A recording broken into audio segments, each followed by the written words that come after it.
La politique en France, Hélène Jouan, la commémoration des 50 ans de mai 68 approche à grands pas et suscite déjà une abondante littérature. Vous avez choisi, Hélène, ce matin de nous raconter non pas la vraie histoire des événements de 68, mais une histoire. Et oui, et si la révolution manquée que fut mai 68 avait triomphé. Le grand écrivain américain Philip Roth a écrit il y a quelques années une formidable uchronie politique, le complot contre l'Amérique.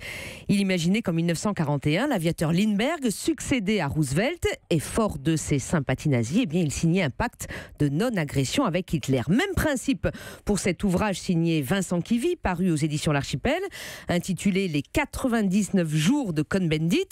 Ça commence comme pour de vrai, comme disent les enfants, par la disparition du général de Gaulle, un certain 29 mai 68, personne ne sait où il est. Ça se termine de la même façon, puisqu'il finit par rentrer de Baden-Baden, mais entre-temps, Cohn-Bendit et ses amis se sont installés au pouvoir. Récit donc complètement fictif, mais vraisemblable ? Presque vraisemblable, en effet, d'assister au spectacle de tous ceux qui s'agitent pour récupérer un pouvoir déserté. Une droite orpheline et incapable de réagir sans son grand homme, sauf à vouloir sans cesse faire donner l'armée pour déloger les gueux. Les communistes et les cégétistes tout aussi inefficaces, car complètement inféodés aux ordres de Moscou. François Mitterrand, qui a toujours un coup de retard, mais ne désespère à aucun moment de devenir l'homme de la situation. Pierre Mendès France, qui se sacrifie pour former un gouvernement de cohésion nationale, après que Cohn-Bendit et ses amis ont pris possession de Matignon. Et puis, évidemment, il y a Dany, meneur d'une contestation joyeuse et utopique.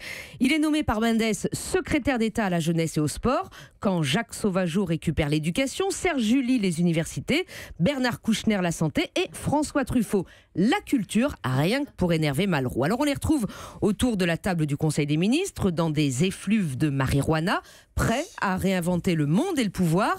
Mais Cohn-Bendit à l'Élysée, l'expérience tourne court, moins parce que le vieux monde gaullien reprend la main que parce que les maoïstes, trotskistes et autres gauchistes finissent par déloger armes à la main le déjà social traître Dany.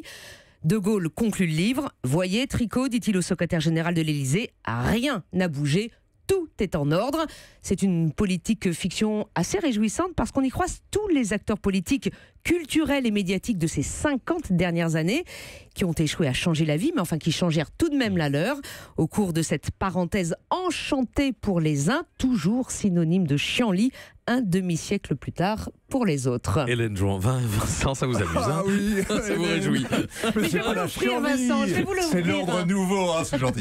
C'est pas fini, ça continue. La victoire des zadistes, la contestation de la figure du père jusqu'à la GPA, on pourrait écouter. Même Cohn-Bendit, après tout, il a son rond de serviette à l'Élysée. Donc la révolution de 68 n'a pas échoué, c'est ça que vous êtes en train de Mais me oui, dire. ça a marché, ça continue. C'est l'ordre nouveau. Bon, Dany Cohn-Bendit qui sera notre invité, qui est tous les jours dans Europe Midi, qui sera notre invité la semaine prochaine.